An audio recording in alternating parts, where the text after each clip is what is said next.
오히려 저는 이런 말씀을 좀 드리고 싶어요. 어떤 해가 오든 누구나 할 일이 다 있다. 단지 어느 누군가는 어쩔 수 없이 교정센터에서 교정을 받아야 되는 일이 생길 수 있고, 누군가는 불철주야 도서관에서, 여러분 도서관 그림 보이죠? 사진.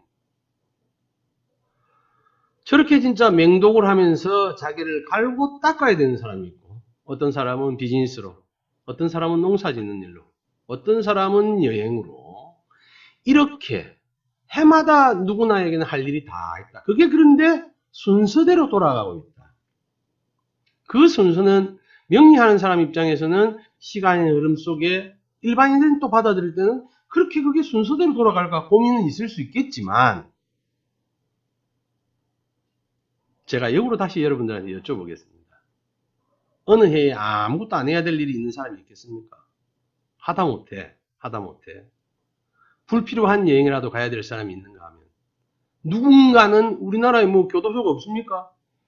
세계 어디도 다 있죠. 그럼 거기 어디 뭐 고양이나 쥐가 있습니까? 사람이 있습니다. 그 사람들은 또 팔자 없는 사람입니까? 아니란 말이지. 누구나에게 불편한 일이든 긍정적인 일이든 해마다 할 일은 다 있다. 여기에서 가장 합리적으로 우리 공부를 먹는 방법은, 예를 들어서 여러분들이 좋아하는 말씀을 쓰자면 하늘에 있는 주관자를 살짝 속이는 방법이 있어요. 내가 다른 일로 설치고 댕기면 교정받는 곳에서 교정을 받아야 되는데 도서관에 가 있으니 저 게으른 위에 있는 누군가는 저놈이 교도소에 있는갑다 생각할 수 있다. 생각할 수 있다. 그게 공부의 맥락으로 보면 유사합니다. 어떤 시기에 공부해야 될 사람이 공부 안 하고 설치고 다니면 나라에서 볼 때는 똑같은 데라, 영원히 책 안 보던 놈이 거기 가면 신문이라도 보고 책이라도 보니까 남의 이야기를 들어야 되니까 그 교정기관으로 보내주는 겁니다. 국가에서 대신 공부시켜주는.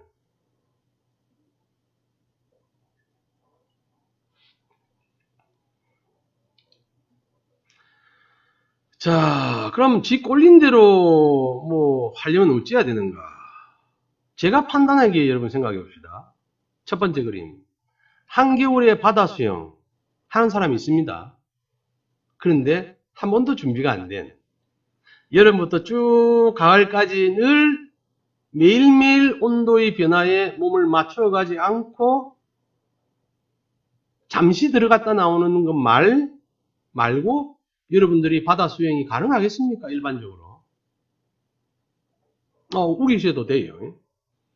그래 들어가면, 준비 없이 들어가면 뭐 전부 다는 아니지만 반수는 죽습니다. 죽음과 하고 똑같은 상태가 될 거예요. 여러분들 위에 상단에 있는 그림 중에 하나 가지고 있는 돈 다 태울 수 있습니까? 맞아 죽겠죠. 법률적인 거 떠나서. 여러분 달나라 마음대로 갈 수 있습니까? 그 옆에 있는 그림은 설명으로는 생략하겠습니다. 자기가 원하는 대로 살기 위해서는, 생각해보세요 여러분. 지금 내가 죽었거나 아니면 앞선 계절에 죽음과 똑같은 생활을 견뎌왔어야 돼요. 여러분, 달나라에는 아무나 갑니까? 법률상 문제는 되지만 돈을 아무나 태울 수 있습니까? 겨울 수영은 꽁꽁 얼어있는 얼음을 깨고 아무나 할 수 있습니까? 저 행위를 하다간 지금 죽거나 아니면 앞선 계절부터 죽음과 똑같은 혹독한 자기 훈련이나 수련이 있었단 말입니다. 근데 여러분한테 드리는 말씀은 아니에요. 제한테 하는 이야기입니다. 여러분들 괜히 또 이 강의 들으시면서 장암이 쥐는 저만큼이나 삶을 잘 살아왔나라고 묻는다면 저는 그런 부분에서는 전혀 아닙니다. 그런 부분에 오해는 여러분들 없으시고, 혹시 저하고 이렇게 수업을 하시다가 그런 부분 때문에 화나시는 분이 있으면 절대 그런 일이 없도록 미리 말씀을 좀 드립니다. 제가 이 말씀을 드리는 이유는 예전의 어른들이 영리학적으로 우한이나 불편함을 견디기 위해서 얼마 전부터 준비를 했는가를 보니 첫째, 나오는 시간을 며느리 뱃속에서 나오는 손자의 시간을 맞추려고 맷돌 같은 거로 그 나오는 자궁을 막아놓은 어른도 있었어요. 그리고 근대사회에 와서는 병원을 산부인과 병원, 큰 병원을 통째로 사가지고 3일을 무슨 이유로 휴업 상태로 만들어놓고 원하는 날짜에 의사들을 갖다 놓고 자기 손자를 보는 사람도 봤어요. 자, 그러면 손자의 운명을 바꾸기 위해서, 그러니까 누군가의 운명을 바꾸기 위해서 아버지의 노력은 별 의미가 없다는 겁니다, 여러분. 할 것도 없고. 그러면 그 할아버지 때부터 이미 인위적인 부분에서 정리해야 될 것들을 투자를 해서 해야 되니까 여러분, 일반인들은 쉽겠습니까? 제가 여러분들한테 그런 말씀 드리니까 영리 공부하는 사람 적어도 그러면 한 몇 년 전에 준비하면 될란가? 그런 경우도 안 된다고 할 수는 없겠지만 된다는 보장이 없어요. 예전 어른들은 적어도 2대는 전부터 했단 말입니다. 저는 어릴 때 주위에 오시는 스님들이나 이 영리 공부하시는 분들이나 자연 공부하시는 분들이 옛날 이야기를 해주시는 걸 들어보면 정말 시험 기간에는 그런 이야기를 끝까지 못 들으니까 안타깝고, 뭐 공부를 열심히 하는 건 아니지만, 그리고 좀 자유로운 방학 때나 이럴 때에는 밤새는 줄 몰랐어요.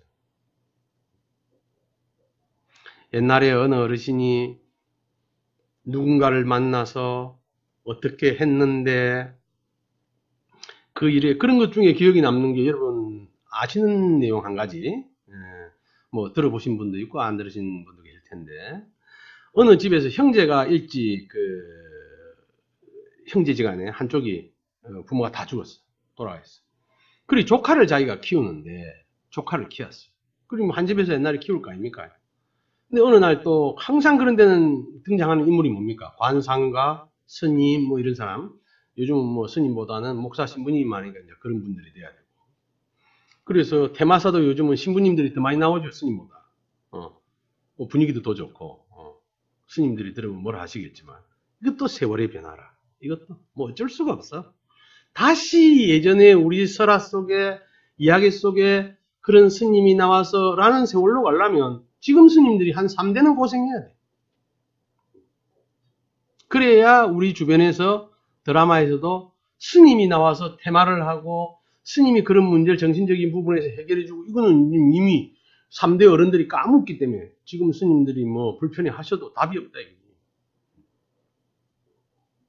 그것들도 스님들 단어의 표현대로 하자면 인연이니까. 그런데 아무튼 큰 집에서 이제 조카를 키우는데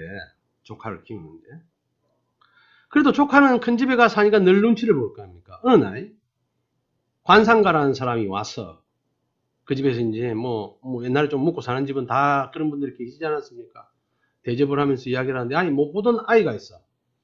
그래서 저 친구는, 저 애는 누구냐고 물으니까 사실은 조카인데 요번에 그 동생 집에서 우환이 생겨서 부모가 다 가시고 내가 저 조카를 데려다 키울 수밖에 없는 입장이 됐다. 근데 그 간상가가 뭐 철없는 간상가겠지, 제가 볼 때는. 고민을 하니까 이제 그 드라마틱하게 되려면 어떻게 돼요? 이거 무슨 말씀이신데 말씀해 보십시오. 이거 해도 될런지. 걱정하지 마십시오. 편하게 말씀해 주시면 저대로 조치를 하겠습니다. 그 저놈이 당신 집을 말아먹습니다. 저놈 생긴 꼴 때문에 지금 제가 안 봐도 죽었다. 그런데 그 어린 아동이 그 이야기를 옆에서 듣습니다. 뒷전에서. 그걸 듣고는 엄마 아버지까지 내 못난 상으로 보냈는데 큰 집까지 그런 우환을 줘서 되겠나 하고 혼자 길을 떠납니다. 뭐 어린 놈이 저도 그 어린 시절에 다리 밑에서는 주워온 놈 뭐 외타겠다는 걸 외갓집에 가서는 외타겠다는 게 좋은 말인데 저는 그걸 오해를 해가지고 바깥에서 뭐 데리고 온 놈인 줄 알고 한겨울에 그 우리 외삼촌이 약주를 좋아하셨는데 지금 이런 계절입니다. 대구에 계신데 저는 하나도 못 잊지. 그래서 저녁에 이 시간 좀 약주를 하고 오셔가지고 아이고 저놈 저거 일수 저거는 왜 탁을 해서 이런 거를 지금 생각해 보면 아우 저기 아버지보다는 우리를 닮았네 이리 이뻐해주고 사랑해주는 건데 그거 이제 의리력이 부족하고 이해력이 부족한 저 입장에서는 안 그래도 그 부모님들은 부산에 계시고 저는 대구에 그 형들이 좋아서 누나가 좋아서 갔는데 술 먹는 걸 우리 집에서는 한 번도 못 봐서 우리 집안 자체는 술 먹는 분이 안 계시기 때문에 외삼촌 약수 드시고 기분 좋아서 그걸 하시는 게 너무 공포스러웠나 봐요. 그래서 그때 막 또 성가릉이 있고 이래서 뭐 왜 타겠다는 말이 듣기 싫어서 뭐 외삼촌한테 막 일하다가 외삼촌 과음 소리에 놀라서 맨발로 지금 같으면 뭐 길도 모르는 데를 쫓아나갔어요. 아무튼 그런 추억이 있는데 그 친구도 그렇듯이 나왔겠지요. 무슨 준비가 있었겠습니까? 그래서 길을 가는데 우물가에서 물을 배고프니까 물을 떠먹는데 누군가가 앞에 그 엽전 주머니를 그러니까 이게 뭐 폐물 주머니를 놔두고 간 거를 봤어요. 나이가 아무리 어려도 어른들 말을 듣고 자기 하나 희생해서 집안에 문제가 없어야 되겠다고 길 떠나는 놈이 거기 들은 게 뭐 돈 되는 폐물인지 아닌지 똥인지 된장인지도 모를 리는 없지 않습니까? 그 아이가 그거를 들고 그 배고픈 데서 기다립니다. 주인이 올 때까지. 근데 그 돈이 누가 필요한 거냐? 어떤 그 동네 모친이 자기 아들이 살인사건의 연루가 되어서 뭐 시대마다 그런 게 있잖아요. 뇌물을 좀 쓰면 살리는 실수를 했든 안 했든 살게 될 것이고 그 뇌물이 없으면 이제 뭐 사형수로 가야 돼. 그런데 그걸 나오다가 그 할머니 역시도 목이 말라가 우물에서 물 한 바가지 떠먹고 가신다는 게 주머니를 툭 흘리고 간호이 이거는 이제 자기 때문에 자식도 잃고 돈도 다 잃게 됩니다. 그래가 그 할매가 정신을 차려 온기를 돌아오게 되는데 어떤 아이가 하루 지났는데도 머리를 끌어안고 그 옆에서 있어. 그래서 저놈이 뭔가 혹시나 해서 물어보니 혹시 이게 할머니 거냐고. 아이고 그래 내가 이거 없었으면 죽었을 텐데. 그래서 그 친구가 그 어머니의 그 뇌물로 살아나죠. 그러면서 이제 여기서 이제 명리학적인 이야기가 나오는 게 뭐 몇 대 뒤에 또는 그 몇 대까지도 안 하고 또 누군가 이야기 들어보면 그리고 나서 세월 속에 이놈이 뭐 잘 돼갖고 왔는데 접대 그 스님이 그 관상제이가 나타나서 저 친구는 누구냐? 그 당신이 옛날에 저것 때문에 망가먹는다는 그놈 아니냐? 아닌데 관상이 완전히 달라졌는데 물론 그 친구가 내과에서 자기 운명을 결정지어야 될 순간에 재물 보고도 탐심을 버린 게 관상을 바꾸는 원인이 되었는지 운명을 바꾸는 원인이 되었는지는 저도 모르겠으나 옛날 어른들이 하여튼 그런 좋은 교화적인 내용으로 설화로 운명을 꼭 못 피해간다고 만들어 놓지는 않았어요. 실제로 그런 일이 있는지 없는지는 모르겠는데 어떤 동기가 있고 계기가 있으면 운명이라는 것도 리셋됩니다.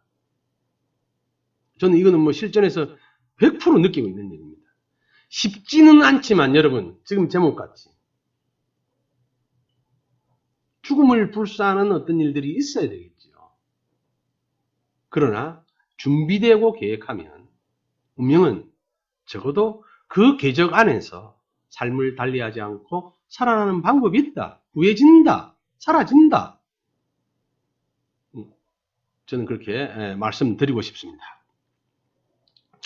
아무튼 밤하늘을 보면서 제가 생각을 해보니 이건 뭐 그냥 적어본 겁니다. 의미 두지 마시고 제가 저한테 하는 이야기입니다. 늘 운명을 바꾸고 싶다면 뭐 사주를 오래 봐라 열심히 잘 봐라 이건 아니고요. 침묵의 시간이 좀 필요한 것 같아요. 제 기준입니다. 늘 힘들고 어렵고 화가 나고 분노가 될 때마다 안 됐던 게 침묵하지 못했어요. 얼굴에서 표가 나고 눈에 핏살이 돋고 심장이 벌렁벌렁 뛰고 억울하고 분하고 누군가가 원망스럽고. 그래서 제가 생각해 보니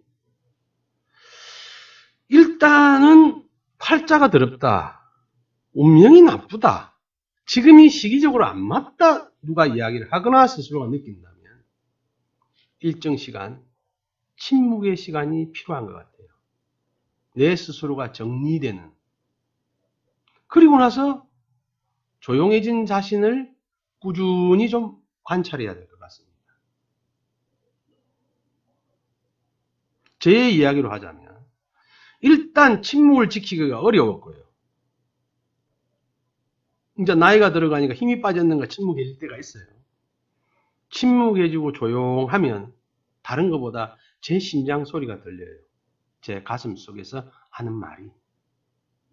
그리고 살펴보니 제 경험으로는 팔자가 그래 더럽다 할 만한, 상이 안 좋다 할 만한, 사회적인 어떤 보상이 없는, 똑같은 짓을 해도 남보다 몇십 대 더 맞는 그런 일이 내 안에 있어서란 말입니다.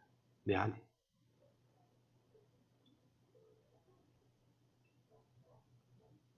그렇게 조용히 저를 관찰하다가 다른 사람들을 제가 관찰해 봤어요. 주위를 보니.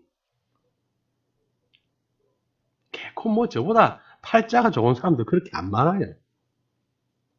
다 그렇게 살고 있어요. 우리가 누구는 좋겠니? 우리가 꿈꾸는 거에서 내가 육상선수면 육상에서 1등 했던 사람, 축구선수면 축구 잘하는 사람, 돈이 목표인 사람은 돈 버는 사람, 명예가 목표인 사람, 명예를 가진 사람이 부럽지만 그렇게 누군가가 꿈꾸는 걸 이루고도 저는 그렇게 그 사람들이 행복하다고 봐지지 않았어요. 다는 아니지만 행복한 사람도 있어요. 근데 뭔가를 이루어서 행복하다, 가져서 행복하다는 사람은 왜 없냐면, 그럼 여태까지 내가 상담하고 봐온 관찰한 그 많은 사람들이 과거 삶에서 보면은 자기가 원한 걸 다 이룬 사람도 저한테는 많이 와요. 역학 공부를 처음 하면 일정 기간에는 성공한 사람을 못 만납니다. 그리고 제가 여러분한테 오늘 팁을 하나 드리자면, 여러분들이 이 길을 걸어오신 지 얼마 안 됐다면 몇 년은 걱정 없이 돈 받고 상담해도 됩니다. 글자가 준 메시지 긍정과 부정 중에 부정을 말하면 되니까요. 왜? 성공한 사람들이 여러분한테 안 걸립니다. 올 리가 없죠. 그 사람들 입장에서는 여러분의 수준이 다른 분야지만 어느 정도인지 알기 때문에 안 옵니다. 그래서 저번 시간에 우리 배웠잖아요. 에너지는 진동파가 같아야 올려집니다.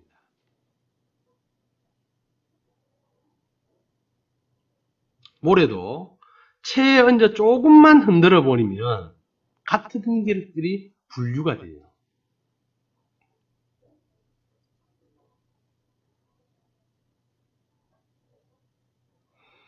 그렇게 자기 자신도 관찰하고 주위도 관찰하고 나서도 아직 여러분들 가슴속에 불평분만이 있다면 포기하세요. 뭘? 운명을 바꾼다는 걸. 포기하세요. 야 이놈아, 니 어떻게 그렇게 독한 말을 할 수 있냐?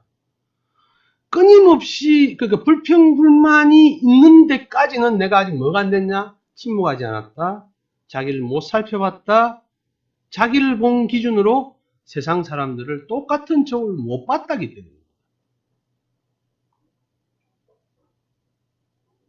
성공한 모든 사람들이 운명을 바꾼 건 저는 아니라고 봐요.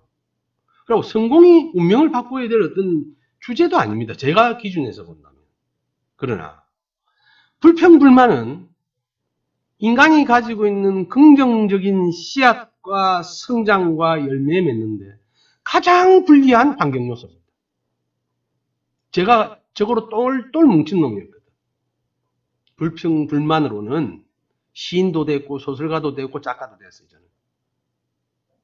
불평불만 나라에 대통령? 까짓 못할 일이 없지. 지금도 자신 있어요. 얼마나 잘하면.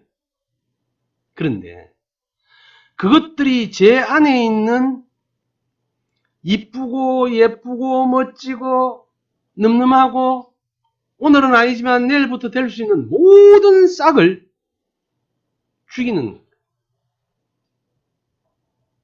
그래서 어느 날 저도 아직 그렇게 된 건 아닌데 저런 과정을 저 나름대로 리피트하고 반성할 일이 너무 많아요. 저는 나이 50이 넘어서 제 나이에 반성할 일이 그리 많으면 인간 덜 된 겁니다. 그런데도 저는 매일매일이 다른 데서 다른 세상에서 살고 있다고 확신합니다. 운명이 바뀌었는지는 모르겠는데 어제와는 다른 세상에서 살고 있다는 것은 확신합니다.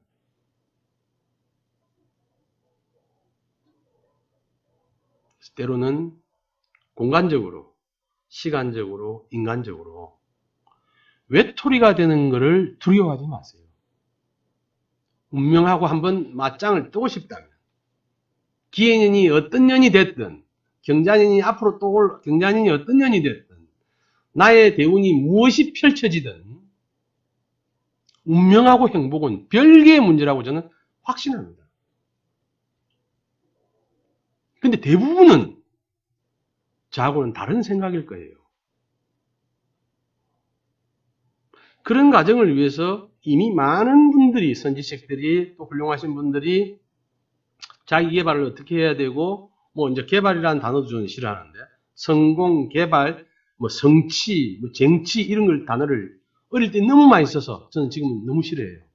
그런데 확신하는 거는 불평, 불만이 작아지면 작아질수록 내가 꿈꾸던 세상은 바로 내 눈앞에 있다는 거죠. 아무튼 이제 이렇게 되면 여러분들이 창암이 이제 슬 맛이 가는구나. 뭐 네트워크 사업할 일이 있는가? 아니면 뭐 성공학 책을 쓰고 싶은가?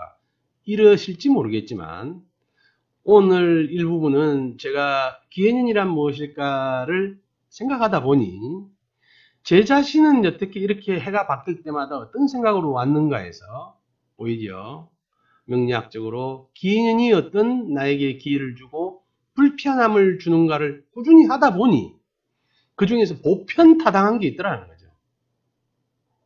왜 제가 불평불만이 있는 거를 마지막 인자라고 봤냐면 나는 그러면 내가 원했던 것도 아니고 내가 능력도 되지 않는데 얻었던 모든 거에 대해서 기쁘게 내려놓을 수 있는 그런 마음을 가진 사람이었는가. 아니 그저 얻은 거를 못 버리면 불평불만하면 안 되죠. 제가 저의 능력이나 저의 어떤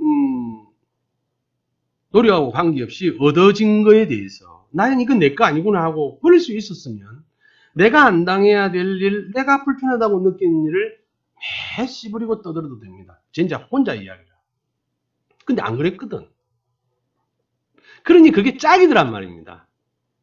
우리 집에 어느 날 악마가 와서 노크를 할 때, 나 당신 필요 없어요. 불행이 와서 노크할 때, 난 당신 싫어요 하면 그 사람 돌아가는 등 뒤에 행복이 있더라.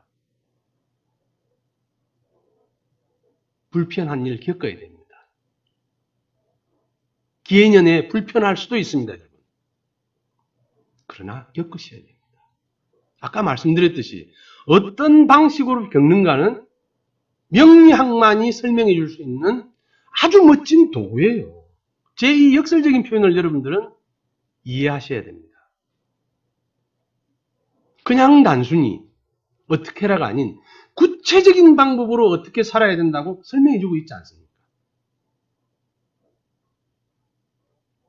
피해갈 일이 아니고 건너가야죠. 그 계단을 밟아야지. 1층 계단을 밟아야 2층으로 넘어가고 2층 계단을 밟아야 3층으로 넘어가죠. 드론 타실 분들은 그 방법 연구해 보시고 오늘 1교시는 이 정도에서 마무리하겠습니다. 감사합니다.